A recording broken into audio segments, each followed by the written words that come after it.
राहुल गांधी जी के leader of opposition बनने से न सिर्फ कांग्रेस में, कांग्रेस कार्यकर्ताओं में, लेकिन पूरा विपक्ष, समूचा जो इंडिया अलायंस है, सभी लोगों में एक ऊर्जा का संचार हुआ है। राहुल गांधी जी ने लगातार इस सरकार को चुनौती दी है, पारदर्शिता की लड़ाई लड़ी है, लोगों की आवाज बनने का काम किया है, संसद के अंदर और संसद के बाहर। आज जब वो नेता प्रतिपक्ष बने हैं तो उससे विपक्ष की उम्मीदें और बढ़ी हैं, लोगों के अंदर विश्वास पैदा हुआ है और लाखों करोड़ों लोग जिन्होंने लोकतंत्र को जीवित रखने के लिए, संविधान को सुरक्षित रखने के लिए इंडिया अलायंस को वोट डाला था, उन लोगों को आज उम्मीद बनी है कि सदन के अंदर मुस्तैदी से, मजबूती से और सच की लड़ाई लड़ने का काम राहुल गांधी जी करेंगे। उनका नेता विपक्ष बनने पर मैं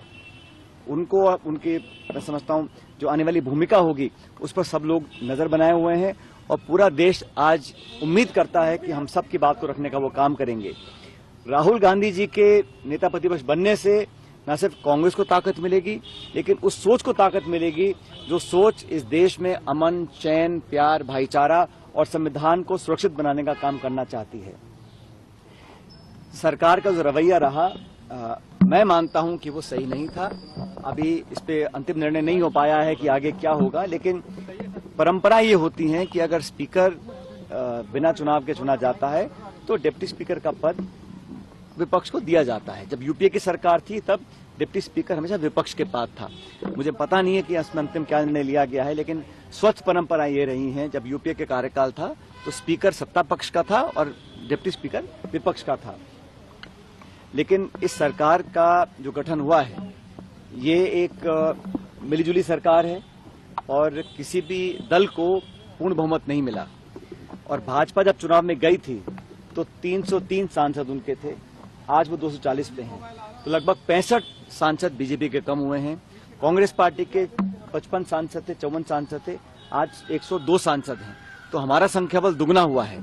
तो हमने जो बात रखी जनता के सामने, जो मैनिफेस्टो बनाया, जिन मुद्दों को लेकर हमने चुनाव लड़ने का काम किया, उन सिद्धांतों को, उन मुद्दों को, उन इश्यूज को, मैनिफेस्टो को हमारे को जनता ने पसंद किया। ये बात सही है कि सरकार दोबारा एनडीए की बनी है, लेकिन भविष्य में क्या होगा मैं नहीं जानता हूं। दो बड़े सहयोगियों के साथ सरकार का निर्माण हुआ है। संभावनाएं आगे क्या बनती हैं कहना मुश्किल होगा, लेकिन मैं इतना चाहता हूं कि नए स्पीकर जो बने हैं राजस्थान से, हमारे ओम बिरला जी, वो दूसरी बार स्पीकर बने हैं लोकसभा के।